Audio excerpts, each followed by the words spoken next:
नमस्कार दोस्तों, आइए सुनते हैं पंडित सुदर्शन जी की कहानी आशीर्वाद। लाजवंती के यहाँ कई पुत्र पैदा हुए, मगर सब के सब बचपन ही में मर गए। आखिरी पुत्र हेमराज उसके जीवन का सहारा था। उसका मुंह देखकर वह पहले बच्चों की मौत का गम भूल जाती थी। यद्यपि हेमराज का रंग रूप साधारण देहाती बालकों सा ही था, मगर लाजवंती उसे सबसे सुंदर समझती थी। मातृवात्सल्य ने आंखों को धोखे में डाल दिया था। लाजवंती को उसकी इतनी चिंता थी कि दिन रात उसे छाती से लगाए फिरती थी, मानो वह कोई दीपक हो जिसे बुझाने के लिए हवा के तेज झोंके बार बार आक्रमण कर रहे हों। वह उसे छिपा छिपा कर रखती थी, कहीं उसे किसी की नज़र न लग जाए। गांव के लड़के खेतों में खेलते फिरते हैं, मगर लाजवंती हेमराज को घर से बाहर ना निकलने देती थी, और कभी निकल भी जाता तो घबरा कर ढूंढने लग जाती थी। गांव की स्त्रियां कहती, हमारे भी तो लड़के हैं, तू ज़रा सी बात में यूँ पागल क्यों हो जाती है। लाजवंती यह सुनती तो उसकी आंखों में आंसू लहराने लगते। भर्राए हुए स्वर से उत्तर देती, क्या कहूँ, मेरा जी डर जाता है। इस समय उसे अपने मरे हुए पुत्र याद आ जाते थे, मगर इतना सावधान रहने पर भी हेमराज बुरी नज़र से ना बच सका। प्रातःकाल था, लाजवंती दूध दूह रही थी। इतने में हेमराज जागा और मुंह फुलाकर बोला, माँ।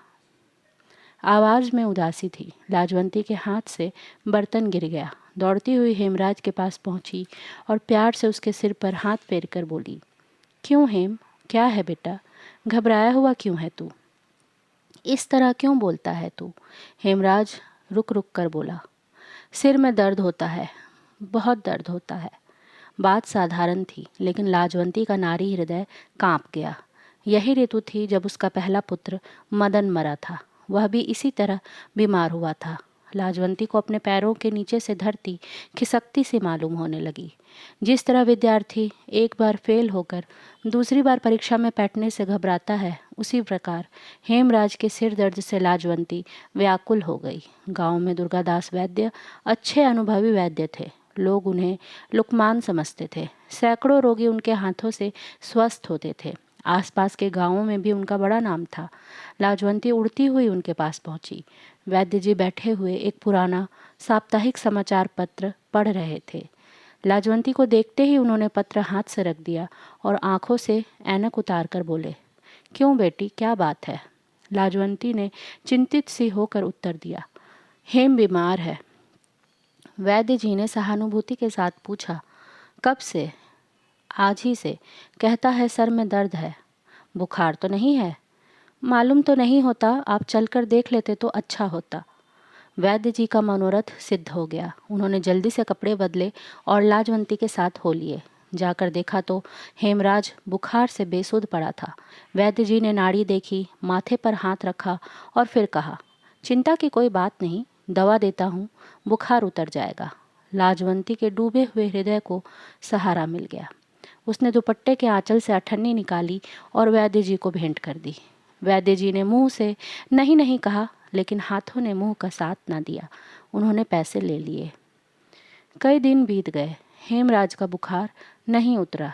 वैद्य जी ने कई दवाइयाँ बदली, परंतु किसी ने अपना असर नहीं दिखाया। लाजवंती की चिंता बढ़ने लगी। वह रात रात भर उसके सिरहाने बैठी रहती थी। लोग आते और धीरज दे देकर चले जाते थे, किंतु लाजवंती का मन उनकी बातों की ओर ना दौड़ता था। वह डरी डरी रहती और अपने मन की पूरी शक्ति से हेम की सेवा में लगी रहती थी। एक दिन उसने वैद्य से पूछा, हकीम जी, आखिर क्या बात है जो ये बुखार उतरने का नाम नहीं लेता। वैद्य जी ने उत्तर दिया, मियादी बुखार है। लाजवंती चौंक पड़ी। उसने तड़प कर पूछा, मियादी बुखार क्या। अपनी मियाद पूरी करके उतरेगा। पर कब तक उतरेगा। 21वें दिन उतरेगा, इससे पहले नहीं उतर सकता। आज 11 दिन तो हो गए हैं, बस 10 दिन और रह गए हैं, किसी तरह ये दिन निकाल लो, भगवान भला करेगा। लाजवंती का माथा ठनका। हिचकिचाते हुए पूछा, कोई अंदेशा तो नहीं, सच सच बता दीजिए। वैद्य जी थोड़ी देर चुप रहे। इस समय वे सोच रहे थे कि उसे सच सच बताएं या ना बताएं। फिर बोले, देखो, बुखार सख्त है, हानिकारक भी हो सकता है। मेरी सम्मति में हेम के पिता को बुलवा लो। लाजवंती सहम गई। रेत के स्थलों को मीठे जल की नदी समझकर जब हरिण पास पहुंचकर देखता है कि नदी अभी तक उतनी ही दूर है, तो जो दशा उसके मन की होती है वही दशा इस समय लाजवंती की हुई। उसे आशा नहीं, निश्चय हो गया था कि हेम एक आध दिन में ठीक हो जाएगा, उसी तरह खेलता फिरेगा, उसी तरह नाचता फिरेगा, माँ देखेगी, खुश होगी, लोग बधाइयाँ देंगे। मगर वैद्य की बात सुनकर उसका दिल बैठ गया। उसका पति रामलाल सचदेव मुल्तान में नौकर था। उसने उसे पत्र लिखा, वह तीसरे दिन पहुंच गया। इलाज दुगनी सावधानी से होने लगा, यहाँ तक कि 10 दिन और बीत गए। अब 21वां दिन सिर पर था। लाजवंती और रामलाल दोनों घबरा गए। हेम की देह अभी तक आग की तरह तप रही थी। सोचने लगे, क्या बुखार एकाएक उतरेगा? वैद्य ने आकर नाड़ी देखी तो घबरा कर बोले, आज की रात बड़ी भयानक है, सावधान रहना, बुखार एकाएक उतरेगा। लाजवंती और रामलाल दोनों के प्राण सूख गए। वैद्य के शब्द किसी आने वाले भय की पूर्व सूचना थे। रामलाल दवाएं संभाल कर बेटे के सिरहाने बैठ गए, परंतु लाजवंती के हृदय को कल न थी। उसने संध्या समय थाल में घी के दीपक जलाए और मंदिर की ओर चली। इस समय उसे आशा अपनी पूरी जीवन सामग्री के साथ सामने नाच करती हुई दिखाई दी। लाजवंती अनन्य भाव से मंदिर में पहुंची और देवी के सामने गिरकर देर तक रोती रही। जब थक कर उसने सिर उठाया तो उसका मुखमंडल शांत था, जैसे तूफान के बाद समुद्र शांत हो जाता है। उसको ऐसा मालूम हुआ जैसे कोई दिव्य शक्ति उसके कान में कह रही है कि तूने आंसू बहाकर देवी के पाषाण हृदय को पिघला दिया है। परंतु उसने इतने ही पर संतोष न किया। मातृ स्नेह ने भय को चरम सीमा पर पहुंचा दिया था। लाजवंती ने देवी की आरती उतारी, फूल चढ़ाए, मंदिर की परिक्रमा की और प्रेम के बोझ से कांपते हुए स्वर से मन्नत मानी कि देवी माता, मेरा हेम बच जाए तो मैं तीर्थ यात्रा करूंगी। यह मन्नत मानने के बाद लाजवंती को ऐसा जान पड़ा जैसे उसके दिल पर से किसी ने कोई बोझ हटा लिया है, जैसे उसका संकट टल गया है, जैसे उसने देवताओं को खुश कर लिया है। उसे निश्चय हो गया कि अब हेम को कोई भय नहीं है। लौटी तो उसके पांव भूमि पर ना पड़ते थे। उसके हृदय समुद्र में आनंद की तरंगें उठ रही थी। उड़ती हुई घर पहुंची तो उसके पति ने कहा, लो बधाई हो, तुम्हारा परिश्रम सफल होने को है, बुखार धीरे धीरे उतर रहा है। लाजवंती के मुख पर प्रसन्नता थी और नेत्रों में आशा की झलक। झूमती हुई बोली, अब हेम को कोई डर नहीं है, मैं तीर्थ यात्रा की मन्नत मान आई हूँ। रामलाल ने तीर्थ यात्रा के खर्च का अनुमान किया तो हृदय बैठ गया, परंतु पुत्र स्नेह ने इस चिंता को देर तक न ठहरने दिया। उसने बादलों से निकलते हुए चंद्रमा के समान मुस्कुराकर उत्तर दिया, अच्छा किया, रुपए का क्या है, हाथ की मैल है, आता है चला जाता है। परमेश्वर ने एक लाल दिया है, वह जीता रहे, यही हमारी दौलत है। लाजवंती ने स्वामी को सुला दिया और आप रात भर जागती रही। उसके हृदय पर ब्रह्मानंद की मस्ती छा रही थी। प्रभात हुआ तो हेम का बुखार उतर गया था। लाजवंती के मुखमंडल से प्रसन्नता टपक रही थी, जैसे संध्या के समय गांव के स्तनों से दूध की बूंदें टपकने लगती हैं। वैद्य जी ने आकर देखा तो उनका मुखमंडल भी चमक उठा। अभिमान से सिर उठाकर बोले, अब कोई चिंता नहीं, तुम्हारा बच्चा बच गया है। लाजवंती ने हेम की देह पर हाथ फेरते हुए कहा, क्या से क्या हो गया है? वैद्य ने लाजवंती की ओर देखा और रामलाल से बोले, यह सब इसी के परिश्रम का फल है।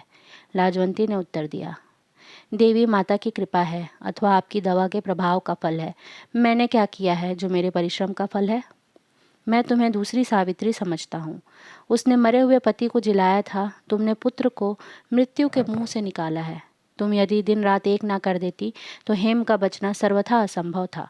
यह सब तुम्हारी मेहनतों का फल है। भगवान प्रसन्न हो गया, बच्चा बचा नहीं, दूसरी बार पैदा हुआ है। रामलाल के होठों पर मुस्कुराहट थी, आंखों में चमक। इसके 7वें दिन वह अपनी नौकरी पर चले गए और कहते गए कि तीर्थ यात्रा की तैयारी करो। 3 महीने बीत गए। लाजवंती तीर्थ यात्रा के लिए तैयार हुई। अब उसके मुख पर फिर वही आभा थी, आंखों में फिर वही चमक, दिल में फिर वही खुशी।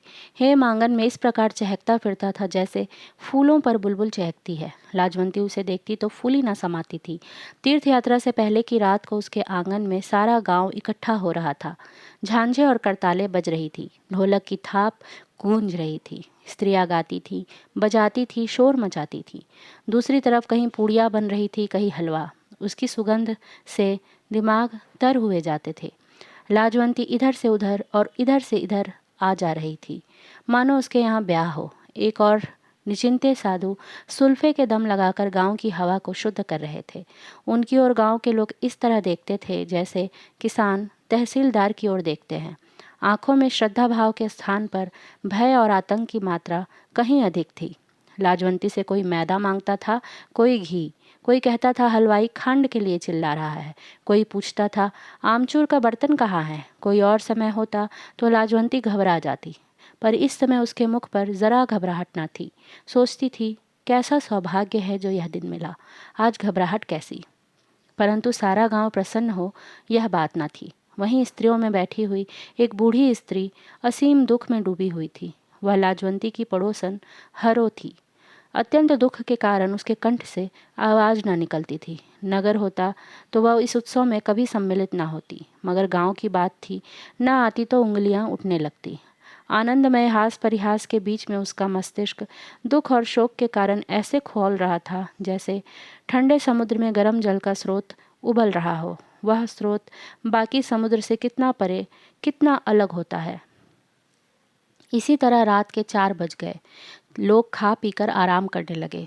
जो बच रहा वह गरीबों को बांट दिया गया। लाजवंती ने लोगों को विदा किया और चलने की तैयारी में लगी। उसने एक टीन के बक्स में ज़रूरी कपड़े रखे, एक बिस्तर तैयार किया, कंठ में लाल रंग की सूती माला पहनी, माथे पर चंदन का लेप किया, गऊ पड़ोसन को सौंपी और उससे बार बार कहा, इसका पूरा पूरा ध्यान रखना। जा रही हूँ मगर मेरा मन अपनी गऊ में रहेगा। सहसा किसी के सिसकी भरने की आवाज़ सुनाई दी। लाजवंती के कान खड़े हो गए। उसने चारों तरफ देखा मगर कोई दिखाई न दिया। इस समय सारा गांव सुख स्वप्न में अचेत पड़ा था। यह सिसकी भरने वाला कौन है, यह सोचकर लाजवंती हैरान रह गई। वह आंगन में निकल आई और ध्यान से सुनने लगी। सिसकी की आवाज़ फिर सुनाई दी। लाजवंती छत पर चढ़ गई और पड़ोसन के आंगन में झुककर जोर से बोली, माँ हरो। कुछ देर तक सन्नाटा रहा। फिर एक चारपाई पर से उत्तर मिला, कौन है? लाजवंती। आवाज़ में आंसू मिले हुए थे। लाजवंती जल्दी से नीचे उतर गई और हरो के पास पहुंचकर बोली, माँ क्या बात है, तू रो क्यों रही है? हरो सचमुच रो रही थी, परंतु अपना दुख लाजवंती के सामने कहते हुए उसके नारी दर्प को बट्टा लगता था, इसलिए अपनी वास्तविक अवस्था को छिपाती हुई बोली, कुछ बात नहीं। तो रो क्यों रही हो? हरो के रुके हुए आंसुओं का बांध टूट गया। उसका दुखी हृदय सहानुभूति की एक चोट को भी सहन नहीं कर सका। वह सिसकियां भर भर कर रोने लगी। लाजवंती ने फिर पूछा, माँ बात क्या है जो तू इस समय रो रही है? मैं तेरी पड़ोसन हूँ, मुझसे ना छुपा। हरो ने कुछ उत्तर न दिया। वह सोच रही थी कि इसे बताऊं या ना बताऊं। प्रभात हो चला था, कुछ कुछ प्रकाश निकल आया था। लाजवंती चलने के लिए आतुर हो रही थी, मगर हरो को क्या दुख है यह जाने बिना चले जाना उसके लिए कठिन था। उसने तीसरी बार फिर पूछा, माँ बता दो ना तुम्हें क्या दुख है? हरो ने दुखी होकर कहा, क्या तुम उसे दूर कर दोगी? हो सका तो दूर कर दूंगी, यह असंभव है। संसार में असंभव कोई बात नहीं, भगवान सब कुछ कर सकता है।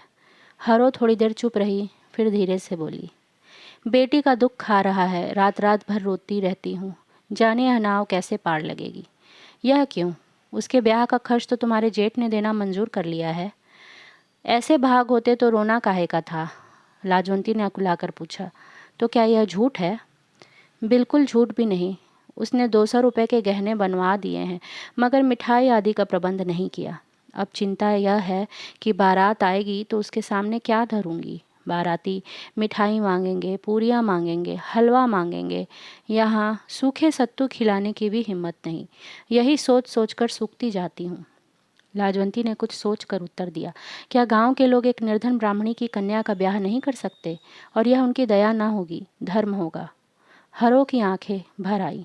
वह इस समय निर्धन थी, परंतु कभी उसने अच्छे दिन भी देखे थे। लाजवंती के प्रस्ताव से उसे अत्यंत दुख हुआ, जैसे नया नया भिखारी गालियां सुनकर पृथ्वी में गड़ जाता है। उसने धीरे से कहा, बेटी यह अपमान न देखा जाएगा। परंतु इस तरह तो गांव भर की नाक कट जाएगी। हरो ने बात काट कर कहा, मैं भी तो इसे सहन नहीं कर सकूंगी। किसी के सामने हाथ फैलाना बुरा है। तो क्या करोगी, कन्याकुमारी रखोगी? भगवान की यही इच्छा है तो मेरा क्या बस है, कहीं निकल जाऊंगी, ना कोई देखेगा ना बात करेगा। लाजवंती ब्राह्मणी की करुणाजनक अवस्था देखकर कांप गई। उसे ऐसा मालूम हुआ जैसे कोई कह रहा है कि अगर यह हो गया तो ईश्वर का कोप गांव भर को जलाकर खाक कर देगा। लाजवंती अपने आप को भूल गई। उसका हृदय दुख से पानी पानी हो गया। उसने जोश से कहा, चिंता न करो, तुम्हारा यह संकट मैं दूर कर दूंगी। तेरी बेटी का ब्याह होगा और बारात के लोगों को मिठाई मिलेगी। तेरी बेटी तेरी ही बेटी नहीं है, मेरी भी है। हरो ने वह सुना जिसकी उसे इच्छा थी, परंतु आशा न थी। उसके नेत्रों में कृतज्ञता के आंसू छलकने लगे। लाजवंती तीर्थ यात्रा के लिए अधीर हो रही थी। वह सोचती थी, हरिद्वार, मथुरा, वृंदावन के मंदिरों को देखकर हृदय कली की तरह खिल जाएगा। मगर जो आनंद उसे इस समय प्राप्त हुआ वह उस कल्पित आनंद की अपेक्षा कहीं अधिक बढ़ चढ़कर था। वह दौड़ती हुई अपने घर गई और संदूक से 200 रुपये लाकर हरो के सामने ढेर कर दिए। यह रुपए जमा करते समय वह प्रसन्न हुई थी, पर उन्हें देते समय उससे भी अधिक प्रसन्न हुई। जो सुख त्याग में है वह ग्रहण में कहाँ। लाजवंती के तीर्थ यात्रा का विचार छोड़ देने पर सारे गांव में आग सी लग गई। लोग कहते थे, लाजवंती ने बहुत बुरा किया, देवी माता का क्रोध उसे नष्ट कर देगा। स्त्रियां कहती थीं, किस शेखी पर रात को रत जगा किया था, 60-70 रुपये खर्च हो गए, अब घर में बैठ गई है, नहीं जाना था तो इस दिखाव की क्या आवश्यकता थी। कोई कहती थी, देवी देवताओं के साथ यह हंसी मजाक अच्छी नहीं, ले देकर एक लड़का है उसकी खैर मनाए। जो बूढ़ी थीं वे माला की गुड़ियाँ फेरते फेरते बोली, कलयुग का पहरा है, जो ना हो जाए सो थोड़ा। ऐसा तो आज तक नहीं सुना था। आज तक सुनते थे आदमी आदमी से बात करके बदल जाते हैं, अब देवताओं से बात करके भी बदलने लगे। पर असली भेद का किसी को भी पता न था। धीरे धीरे यह बातें लाजवंती के कानों तक भी जा पहुंची। पहले तो उसने उनकी कुछ परवाह नहीं की, एक कान से सुना, दूसरे कान से निकाल दिया। परंतु जब सब और यही चर्चा और यही बात सुनी तो उसका चित्त भी डांवाडोल होने लगा। हवा ने झक्कड़ का रूप धारण कर लिया था। अब मुसाफिर घबराने लगा, अब उसका मन डोलने लगा। लाजवंती सोचती थी, मैंने बुरा क्या किया? एक गरीब ब्राह्मणी की बेटी के विवाह में सहायता देना क्या देवी को पसंद नहीं? और मैंने तीर्थ यात्रा का विचार छोड़ नहीं दिया, केवल कुछ काल के लिए स्थगित किया है। इस पर देवी देवता गुस्सा क्यों होने लगे? मगर दूसरा विचार उठता कि मैंने सचमुच भूल की। देवी देवताओं की भेंट किसी आदमी को देना अपराध नहीं तो और क्या है। यह विचार आते ही उसका कलेजा कांप जाता और हेम के विषय में भयानक संशय उत्पन्न होने लग जाते। संसार बुराइयों पर पछताता है, लाजवंती भलाई पर पछता रही थी। दिन का चैन उड़ गया, रात की नींद हराम हो गई। उसे वहम हो गया कि अब हेम की कुशल नहीं। उसे खेलता देखती तो उसके हृदय पर कटारियाँ चल जाती थी, बुरे बुरे विचार आते थे, जी डरता था, हिम्मत कांपती थी। इसी तरह कई दिन बीत गए। गांव में चहल पहल दिखाई देने लगी। हलवाई की दुकान पर मिठाइयाँ तैयार होने लगी। गांव की कुंवारी कन्याओं के हाथों में मेहंदी रची हुई थी। रात के 12-12 बजे तक हरों की छत पर ढोलक बजती रहती और स्त्रियों के देहाती गीतों से सारा गांव गूंजता रहता। एक वह दिन था जब लाजवंती प्रसन्न थी और हरो दुखी थी। आज हरो के यहाँ चहल पहल थी, मगर लाजवंती के यहाँ उदासी बरस रही थी। समय के फेर ने काया पलट कर दी थी। रात का समय था, मंदिर में घंटे बज रहे थे। लाजवंती ने पूजा का थाल उठाया और पूजा के लिए चली, मगर दरवाजे पर पहुंचकर पांव रुक गए। उसे ऐसा प्रतीत हुआ मानो देवी की मूर्ति उसे दंड देने के लिए नेत्र लाल किए खड़ी है। लाजवंती का कलेजा धड़कने लगा। वह डर कर दरवाजे पर बैठ गई और रोने लगी। प्रकार दुर्बल विद्यार्थी को परीक्षा के कमरे में जाने का साहस नहीं होता, पांव आगे रखता है, दिल पीछे रह जाता है। सहसा उसे प्रतीत हुआ जैसे कोई प्रार्थना कर रहा है। लाजवंती का रोम रोम कान बन गया। उसे निश्चय हो गया कि इस प्रार्थना का अवश्य ही उसके साथ संबंध है और वह गलती पर ना थी। कोई कह रहा था, देवी माता उसे सदा सुहागिन बनाओ, उसके बेटे को चिरंजीव रखो। उसने एक असहाय ब्राह्मणी का मान रखा है, तुम उसको इसका फल दो, उसके बेटे और पति का बाल भी बांका ना हो। यह एक बूढ़ी ब्राह्मणी की प्रार्थना है, इसे सुनो और स्वीकार करो।